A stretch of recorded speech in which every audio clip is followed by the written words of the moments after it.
Dok, gara-gara dokter sih, istri ngomong, tiap hari dok dia beli sate kambing. Gitu. Nah pada saat itu baru saya bilang, ya berarti kan sekarang udah sehat ya Pak, udah lebih saatnya tahu diri, yang tadi lah tahu diri. Bingung jawabnya. Gak tahu. Ayo apa dok? Apa ya? Berusaha gitu deh. Oh berusaha. Usaha ya.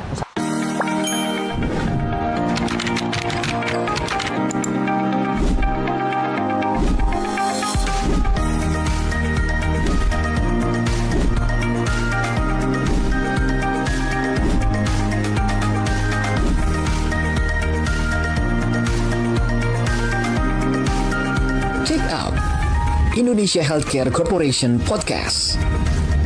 Sobat IHC, apa kabar? Saya Johan kembali menyapa Anda di podcastnya IHC Check Up. Saya bersama dengan Dr. Robi Novianto. Ini adalah dokter spesialis jagoannya RS Pelni, spesialis BTKV. Tapi sobat pasti bingung kok. Ruli John ada di pinggir jalan lagi, nggak di studio yang biasanya dingin gitu ya, nggak berisik kayak begini. Saya ajak Dr. Robi nggak jauh, kira-kira 100 meter di sana itu adalah rumah sakit Pelni. Saya mau ajak makan ceritanya karena judulnya ini sate kambing lawan atau kawan dok. Nah, Menarik ada hubungannya nih dengan jantung. Iya. Apa hubungannya lagi lebih dalam lagi sama BTKV, gitu ya. Jadi sekalian saya mau kasih tahu juga ke sobat IHC ada hidden gem nggak jauh dari rumah sakit Pelni, namanya sate kambing muda Bang Ali. Yuk dok, kita makan sambil bahas ya. Baru tahu ini. Baru tahu juga kan? Baru tahu. Nah, yuk Gak pernah jalan-jalan soalnya. kita makan.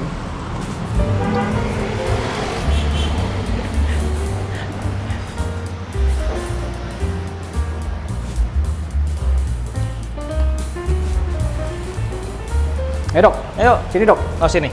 Nah. Oke dok, jadi kita mau bahas nih.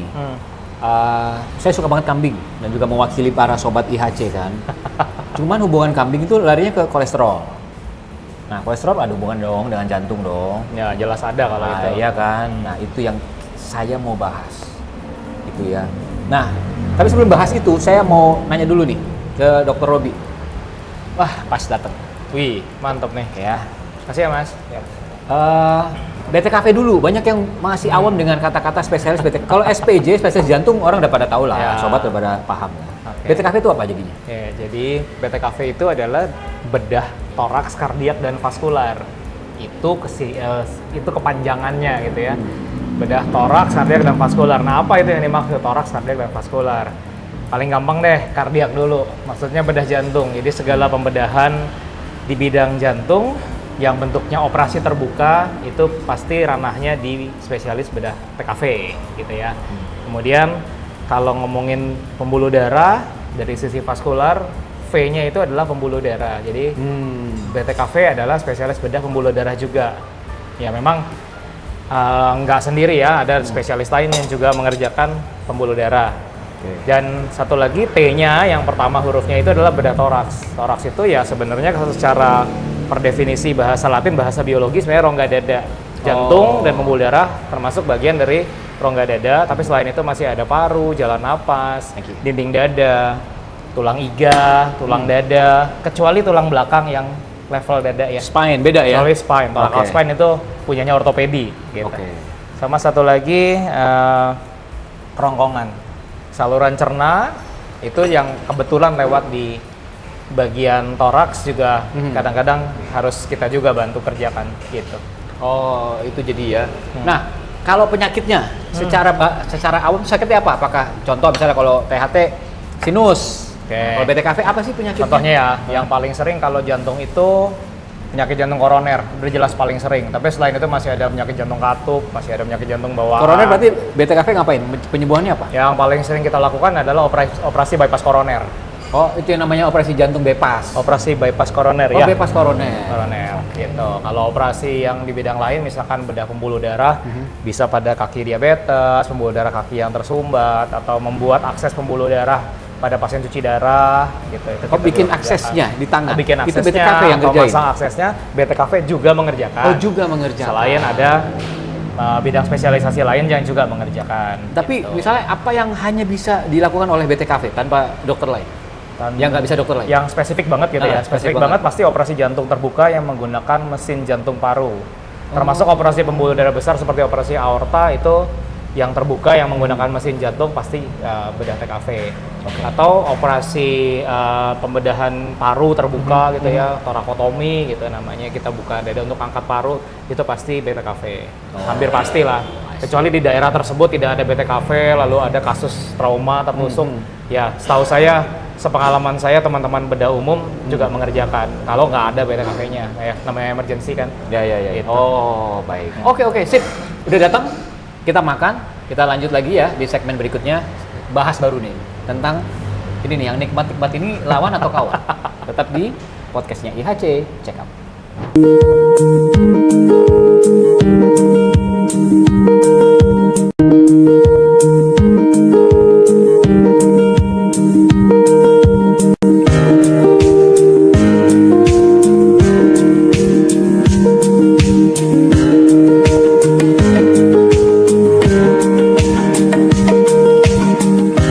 Makannya aja yang nggak dimakan, jadi kambingnya lah, makannya rumput sama air gitu ya. Tetap sih kolesterol akan naik-naik juga karena prinsip dasarnya tuh bukan dari makanan saja, tapi memang ada proses penuaan di situ. Jadi ada proses perubahan di hati sehingga hati memproduksi kolesterol lebih banyak. Ruli Johan, Dr. Robi Novianto, spesialis BTKV. Kita lagi ada di Sate Kambing Muda Bang Ali. Podcastnya berbeda nih sekarang check up-nya IHC ya. Sambil makan, karena saya ingin benar-benar tanya langsung, ini kambing enak dok? Iya. Tapi banyak yang tanya ini kawan atau lawan? Karena hubungannya tadi saya bilang dengan kolesterol. Terus ke jantung dong, gimana pandangan dok? Oke. Nomor satu dulu kalau ditanya lawan atau kawan, bagi saya ini kawan. Karena Kawan, saya ya? suka banget juga Pak. Oh oke. Gitu ya. Apalagi dibayarin ya dok ya? Cocok banget ya? Makasih ya Pak Ruli. Tapi prinsipnya gini, segala sesuatu yang berlebihan pasti tidak baik. Setuju. Ya, pasti tidak baik. Jadi kalau ditanya kawan atau lawan itu balik lagi tergantung porsi kalau menurut saya. Kalau ini semua saya makan sendiri udah pasti lawan lah. Oh oke. Ya kan? Jadi berbagi itu baik prinsipnya gitu. Kedua, komposisi. Kalau menurut saya ya, komposisi itu gini. Kalau misal makannya, tadi kan kita sempat ribut ya, itu mau beli satenya yang pakai lemak apa yang nggak pakai lemak nih gitu. Ya, benar, kalau benar, emang benar. takut sama lemaknya jangan pakai lemak dong. Ya nggak? Oh. Ya tapi kalau ditanya yang enak yang mana, yang pakai lemak sih. Bener. Apapun pakai lemak enak. Sop kami juga pakai lemak enak. Iya. Iya, rawon juga yang mengambang di atas lemaknya itu yang enak. Iya bener. Ya kan?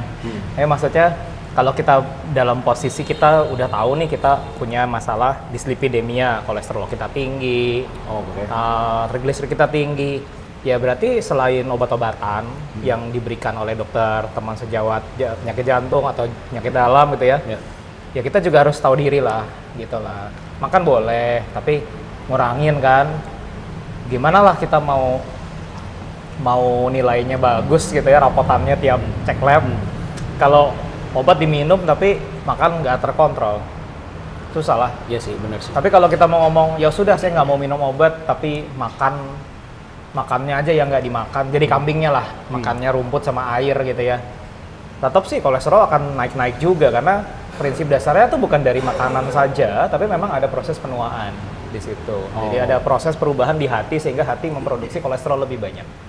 Seperti itu, makanya obat juga tetap diberikan walaupun pada fase awal biasanya teman sejawat penyakit dalam mereka nggak langsung main obat, biasanya coba deh modifikasi gaya hidup dulu, coba kamu kurangin dulu olahraga dulu. Bener. Ya kan.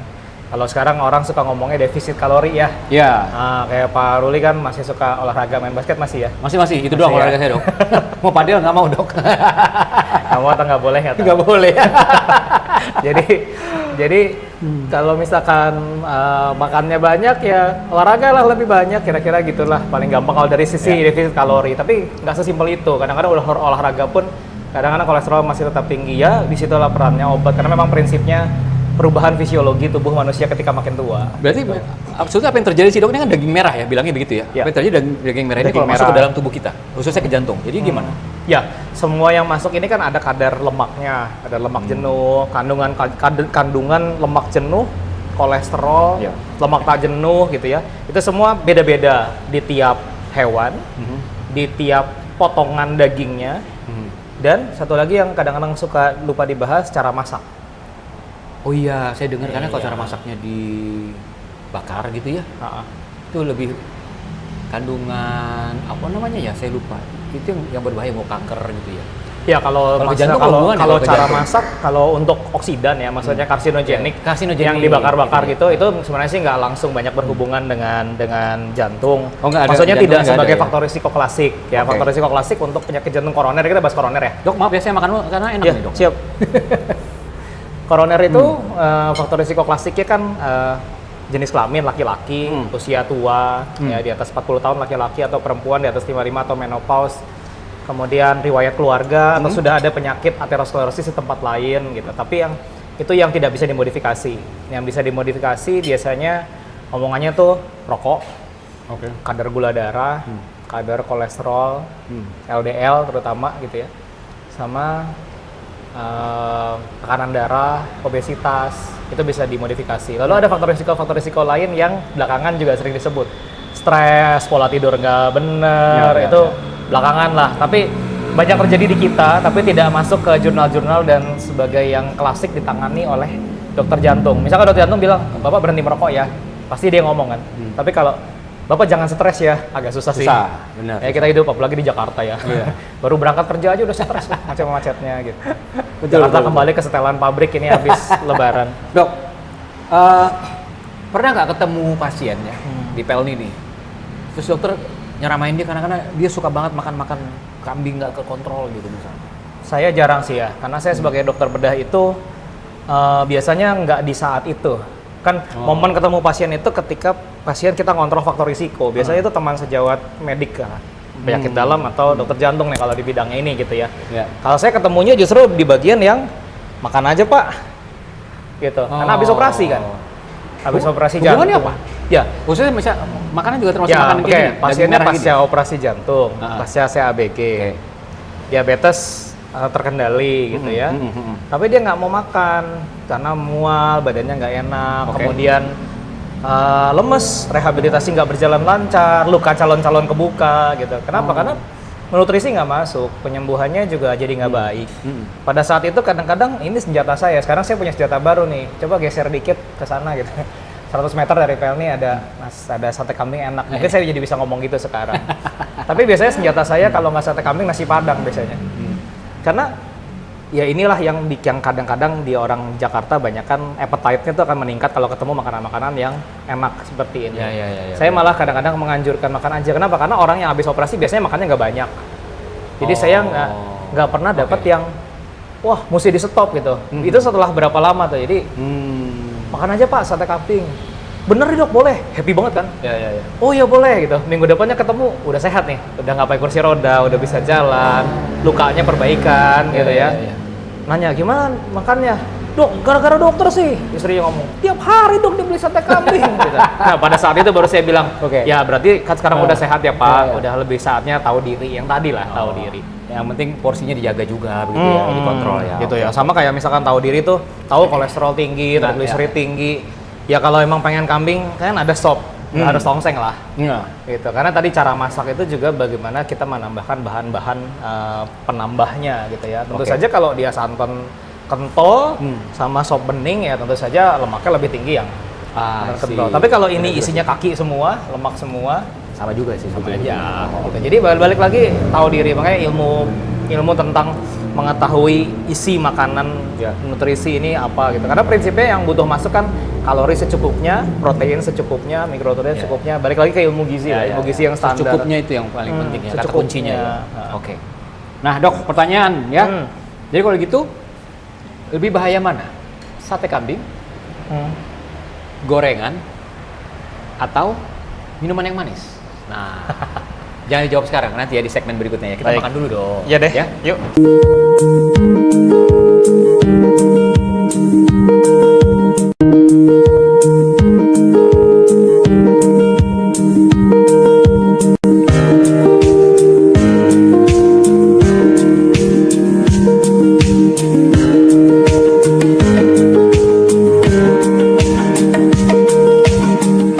Makanan tuh tidak berbahaya gitu ya, tidak berbahaya kecuali pada kondisi khusus. Kambing.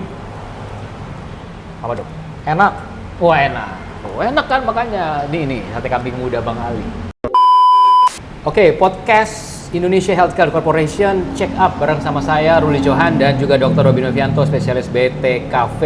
Ini menjadi segmen terakhir kita. Jangan lupa ya, subscribe, share, komentar. Oke, sekarang. Ya, langsung ya dok, wajib, apalagi dokternya. Nah ini dokter jagoan kita nih ceritanya. Lagi bahas Tuh, subscribe bagaimana, tuh. nah udah tuh, bagaimana hubungan daging merah ini kambing ke badan kita sebetulnya, jadi kawan atau jadi lawan. Tadi pertanyaan saya nyangkut di, kalau gitu lebih bahaya mana? Kambing, gorengan atau yang manis-manis? Nah, boleh jawab itu dulu. Baik, kalau saya pribadi, bukan karena kita lagi di tempat sate kambing ya. Ya, saya tidak mempromosikan ini. Kalau saya disuruh pilih antara sate kambing, minuman manis, Sama gorengan. sama gorengan. Jadi, kalau saya disuruh pilih, saya masih pilih ini. Kenapa? Jadi gini, kalau kita ngomong nutrisi, Nah. salah satu, karena saya sebagai dokter bedah ya, Ya. yang paling saya takutkan adalah ketika pasiennya tidak dapat protein cukup tapi masuk kalori banyak. Oh. Pasien diabetes misalkan, tiap hari dia makannya nasi sama minum manis, tapi nggak doyan daging. Kalau habis operasi, tambah bahaya tuh. Udah gulanya tinggi, luka jadi lebih sulit sembuh kalau kadar gula darah tinggi betul. terus. Kedua, dia kekurangan protein cukup. Dulu waktu kecil kita diajarin apa sih? Berbahayanya itu kalau dosisnya tinggi, porsinya besar. Oh, I see. Gitu ya. Oke. Atau komponennya banyakan yang kita nggak perlukan.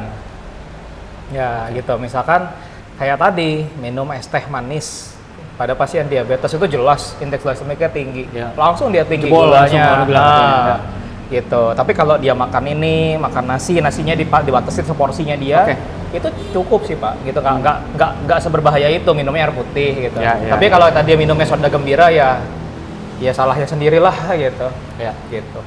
Nah ini kita sudah hampir sampai di penghujung nih ya, di segmen 3 ini. 2 pertanyaan saya.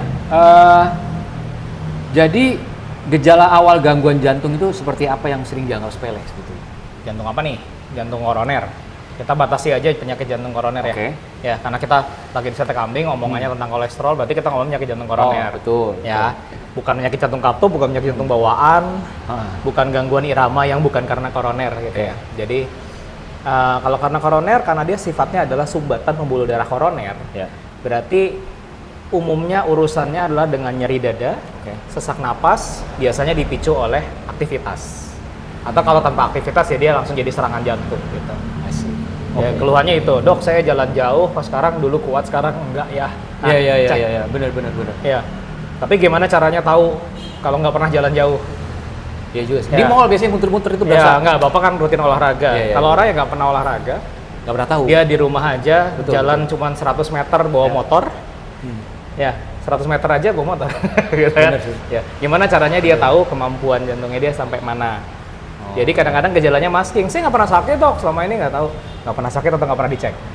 Benar juga ya, kita nggak Ya. pernah kepikiran tuh ya. Nggak pernah sakit atau nggak pernah dicek, nggak tahu. Tapi kalau dicek itu ngos-ngosan, capek, lebih mudah Ya, capek. kalau untuk penyakit jantung koroner, spesifik penyakit jantung koroner yang dicek pertama adalah faktor risikonya dulu. Orangnya misalkan merokok nggak, tadi ya, yang tadi saya udah sebutkan tuh, Oke. yang faktor risiko yang tidak bisa diubah, faktor risiko yang bisa diubah kayak gula darah, ada diabetes nggak, ada darah tinggi nggak, itu kan bisa dicek.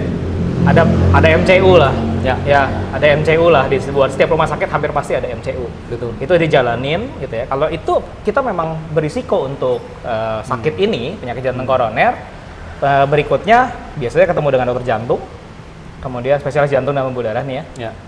Sorry, saya koreksi, spesialis yang menangani jantung, karena yang menangani jantung nggak cuma spesialis jantung dan pembuluh darah. Ya. Ada spesialis penyakit dalam, konsultan kardiovaskular Ya, juga ya, ada ya. ya. Betul. Saya koreksi tadi. Jadi dengan kardiologis akan dilakukan pemeriksaan screening, entah itu kalau masih muda dengan treadmill test, pernah denger ya? Tuh, teman-teman pasti juga Ya, MCU tuh paham biasanya lah gitu ya. tuh. Treadmill Ya, ya. test. Jadi bukan rest ECG, jadi bukan cuma di EKG pada saat istirahat, enggak. Oh. Kalau pada saat istirahat dia bisa aja tampak normal, begitu dikasih beban treadmill, baru dia keluar. Udah kelihatan ya. Makanya orang yang MCU biasanya tuh suka ditempel-tempelin tuh ya, Dok. Baru dia treadmill. Iya, itu treadmill test. Gitu. Satu lagi yang saya tahu juga ada MSCT koroner. Dari kalsium scoring maupun sampai angionya yang ada gambar Ya, ya, koronelnya gitu. Oh. Yang pakai kontras. Yang paling mudah tadi ya, mudah lelah, ngos-ngosan, capek gitu ya dok ya. Hmm. Gejala-gejalanya Ya, lah tapi gitu ya. sebelum semua gejala itu muncul, Ah, ya kan, kalau gejalanya nggak muncul karena kita nggak pernah melakukan aktivitasnya, Ya, ya, ya. jangan lupa cari faktor risikonya. Ya ya benar juga. sih. Gitu. Ya, ya. Oke oke.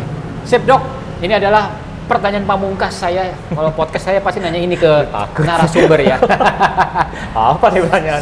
Saya akan bertanya dengan satu kata, dokter harus jawab dengan satu kata juga. Ah. Contoh misalnya coklat, kayu misalnya, dokter jawabnya satu kata juga ya, nggak boleh lebih ya. Oke, ya. Tapi nggak harus spontan kan?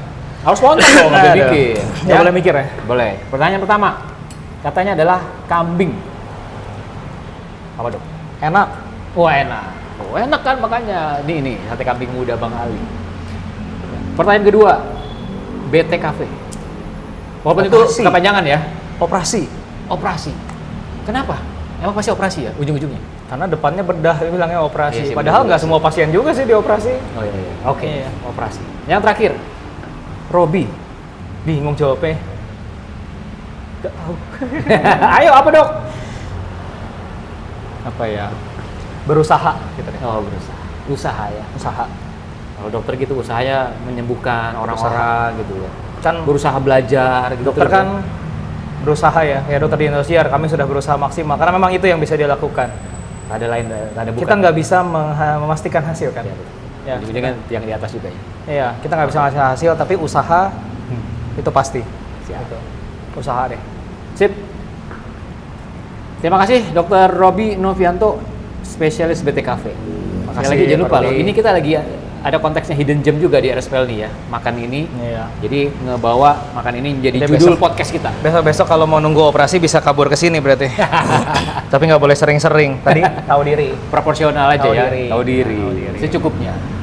Dari Pelni misalnya habis berobat atau menunggu jadwal dokter Robi misalnya ngantri nih. Gitu ya. Kesini dulu, ini hidden gem banget nih. Jadi ada tujuan juga selain berobat, makan enak. Ya. Ini kita dimarahin dokter jantung nggak ya? Ada di Jalan KS Tubun Raya nomor 66. 100 meter keluar dari Pelni ke kiri, ya jalan aja.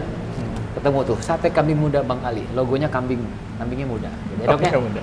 Dok, terima kasih banyak ya. Sama-sama. Sehat-sehat. Nanti kita kapan-kapan ngobrol lagi ya. Siap. Terima kasih Sobat IHC. Sampai ketemu lagi di episode lainnya ya. Sampai jumpa.